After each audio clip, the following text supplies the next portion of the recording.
сманена трофи. Гледам ова таблава е еднојазична само.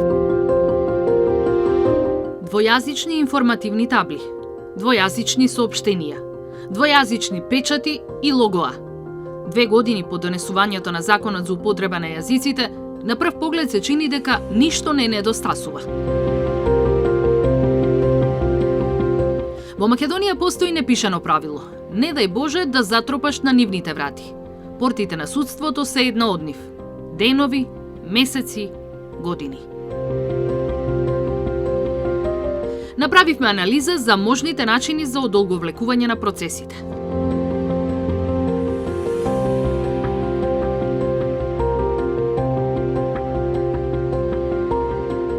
ТНТ – судски случај за злоупотреби околу уривањето на комплексот Космос. Еден од примерите кои покажуваат дека домот каде што се мери вината и се носи правдина, наместо да ги отстранува, постојано е исправена пред нови пречки кои влијаат на динамиката на носењето на одлуките. Во овој случај, причината на адвокатот фрли сомнеш. Дали Законот за употреба на јазиците служи како трик или барање на права? 2 години по потпишувањето на указот за овој закон, каква е неговата судска пракса? Судиката Лидија Илиевска од Основниот суд 1 во Тетово целиот работен век го посветила на читање и спроведување закони во кривичната материја.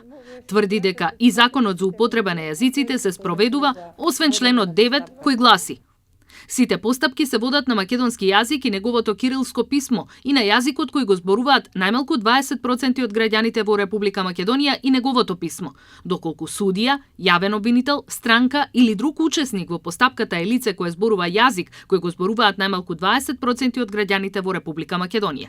Единствена ова е објективна пречка и не постојат моментално услови за имплементација на оваа одредба поради тоа што процесните закони се системски закони и тие закони се носат со двотретинско мнозинство во собранието. За да може да дојде до имплементација на оваа одредба, претходно треба да има измени и дополнувања на овие системски закони, а тие измени и дополнувања бараат сеопфатна анализа, затоа што не е само имплементирање во прашање на законската одредба во текстот на законот, туку претходно треба да се изготват услови за да може да дојде до практична примена на оваа одредба. Значи, технички и материјални услови треба да бидат претходно обезведени на судовите, за да би можело судовите непречено да можат после тоа да ја имплементираат оваа одредба. Го предложија, го изгласаа и не им обезбедија услови за спроведување. Сега според законот, секој може да го одложи рочиштето и да бара преведувач, да бара целиот предмет да се препише на друг јазик, а тоа чини и време и пари до кои судовите тешко доаѓаат. Може да влијае на времетрање на постапката од аспект на преведување на списи, преведување на одлуки.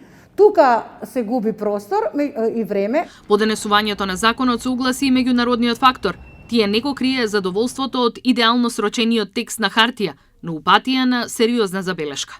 Венецијанската комисија смета дека за примена на одредбите во кои се предвидува употреба на албанскиот јазик во судството во Македонија, а кои во Законот за јазици се формулирани на толку широк начин, ќе бидат потребни повеќегодишни подготовки за тие да можат целосно да бидат имплементирани. Секојдневно во судниците и адвокатот Асмир Алиспахич. Тој вели дека овој закон по изгласувањето створил колизија во делот на имплементацијата и тој упатува на доработка. Заедно во соработка со судскиот совет, судовите, заедно во соработка со меѓународните партнери, како и извршните и законодавните власти во изработката на подзаконските акти, да ги доуредат правилата на кој начин сето тоа би функционирало во пракса. Бидејќи од искуството кое што мене ми кажува,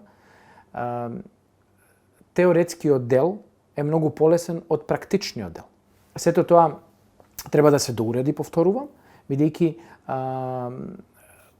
не смееме да се доведеме у ситуација под наводници да се забавуваат процесите како што некој смилува и како што некој сака да го пренесе.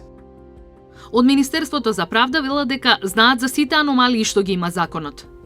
Со оглед на обемот на судски предмети, а и големината на судските пресуди и документацијата што треба да се преведе во текот на судската постапка, придонесува Основниот кривичен суд и Основниот граѓански суд да се соочат со голем проблем по однос на неекипираноста на соодветниот кадар, како што се во овој случај преведувачите.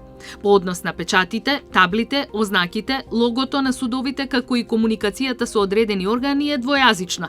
Огласите и соопштенијата што се објавуваат на веб страницата на судовите се на македонски и на албански јазик, се вели во одговорот. Од Министерството не одговорија како ќе обезбедат законот да не служи за манипулирање и одолговлекување на судските постапки, туку да биде во корист на граѓаните. Со вака поставена легислатива, можноста за одолговлекување на постапките е реална опција за сите кои сакаат нивните дела да застарат. На овој начин, правдата нема да е задоволена, туку ќе биде изиграна според законот и уставот.